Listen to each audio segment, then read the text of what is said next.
This was someone that I thought loved me. I never thought that he would put his hands on me. You don't want your friends to know that you're being battered. You don't really want your family knowing it, so you try and hide it. Nobody else knew. My manager didn't know. I feel like I hid it very well because people just had no idea. And I wouldn't tell anybody because I felt it was a reflection on me. I thought that I was the cause, the problem. I couldn't do anything right. I was always walking on eggshells, always. It's that subtle physical intimidation. You know, he just doesn't have to say anything. He just appears, and that's enough. I felt like there was no way of escaping. I thought that with some time, it would go away, but it doesn't. He told me if I left him, that he would kill me, and that he would kill my daughter, my mom, because she was here, or he'd kill him and I. I didn't think that I was gonna live. At that point, I really truly believed that he was gonna kill me. I just ran, and I ran for my life. I wasn't ready to die, and my kids needed me, so I stayed in that relationship. I sacrificed my happiness for the well-being of my kids. Enough. Enough. Enough. Enough of the unending cycle. A counselor advised me to contact the Shelter for Battered Women, and that's when I began to learn about the cycle of abuse. There's the period where they are so apologetic. They're sorry for what they have done. He would always apologize. He'd always cry and say, I really didn't mean to do that, and it'll never happen again. Then there's the cooling off period, a nice little vacation.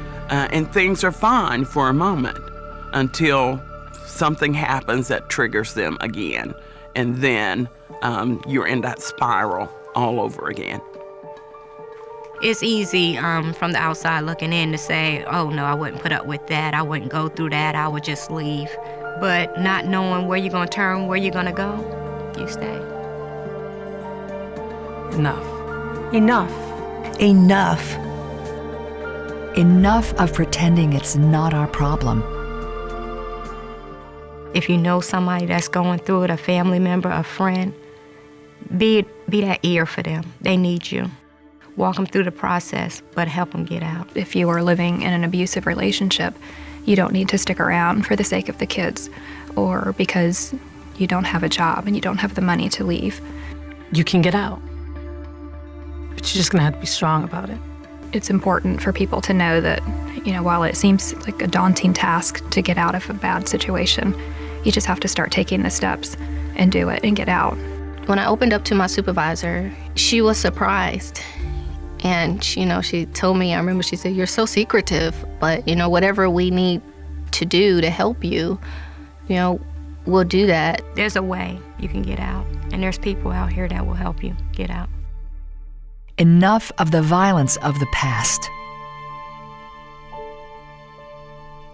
My life has totally changed since I left. I continued to pursue my PhD, completed all the coursework, and am now currently working on the dissertation. I'm loving what I do, and I'm loving who I do it with. I'm looking forward to continued independence, continued freedom, continued healing. Enough of denial in North Carolina. Join us. Join us. Join us in saying enough. Enough. Enough. To combat violence. To combat violence. To combat violence against women in North Carolina. The time is now. The opportunity is here. Take your place with others who have broken the cycle of domestic violence. Find help for yourself or someone you love, or pledge your financial support. Because it's time to say enough.